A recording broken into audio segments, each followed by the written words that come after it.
Okay, now I'm talking about actually installing the hardware. This is where I get to actually talking about specifically about the Fusion, what do they call it, BB100, whatever they call this thing, that I'm installing. Just to show here's the, for comparison, this is the stock radio. This is I've got the 8 balls. This is just the 2-channel digital amplifier. No, it's crap. It's low power, and mine's got a bad weld in there, so it heats up and starts cutting out on me. Anyway, here's the Fusion control unit. As you can see, they're pretty close to the same size, about the same thickness. In terms of mounting, they're about the same. I mean, they are effectively the same size. The Fusion's a little bit lighter weight, but it's basic. Here's the connectors here. It's weather sealed. This is actually IPv3 weatherproof one here, so if any water gets down through the fairing, should be safe. All the connectors on the bottom down here. Obviously, this isn't going to match up to the mounting holes in here, so I just put together this this plate. I had some 1/8" aluminum sheet laying around, so this just matches up to the 3 holes here. I've got some 3/8" thick plastic spacers that I'll put on there to stand it off a little bit and allow some clearance for where this the fairing mounting bracketry is here. Get a little bit of space there, and then I can just bolt this on here, and everything fits in there nice and neat, pretty much like the stock head unit was. One note, and I noticed this after I'd done, is I've got this mounted relatively low in here. Didn't think about it, but all the connectors on the bottom, I've got enough clearance to install everything. I maybe just put them on first and then put it up in there. But if I need to change any of them, or if I need to get to the USB connector to do a firmware update on the head unit, it's a little bit of an issue to get to. I'm going to have to remove it in order to get to it, really, because it's a little bit tighter there.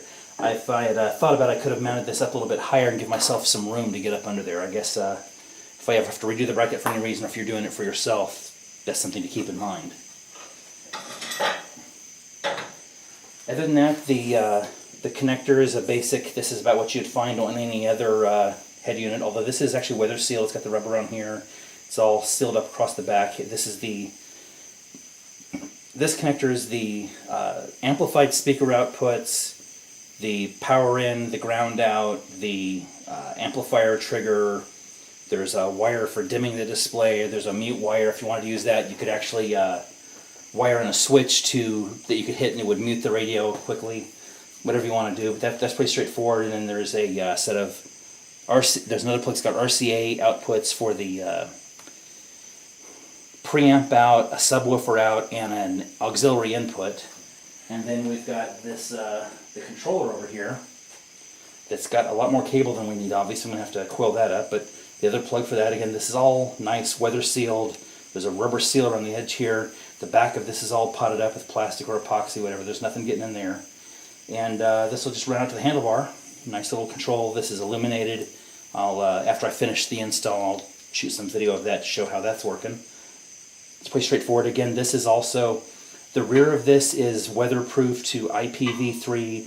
This faceplate with the buttons is to 7. Normally this goes in a, Fusion Marine they're a marine electronics company. This is really made for mounting on small boats, like, this would be great in like a bass boat or something. Normally this would be mounted maybe on a dash, so it's only this front piece that's actually exposed to weather. And the back of this is up inside, so it's just protected against moisture. Obviously, having the head unit part in here, it's a similar environment. It's mostly protected from the weather, and if anything does get in there on it, IP3 will take care of it.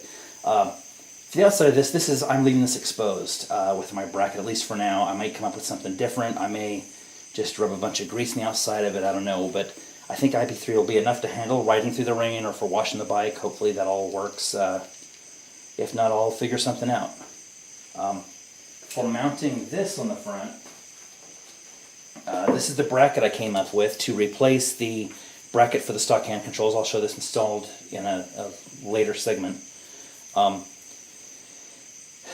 The existing bracket for the hand controls fits around the handlebars and bolts to the side of the control box. It has your turn signal and horn and everything, and comes under and bends and just gives you a place to mount that control. Well, this basically does the same thing. It's just a different set of bins, and it just supports mounting the control right through there so you can see it.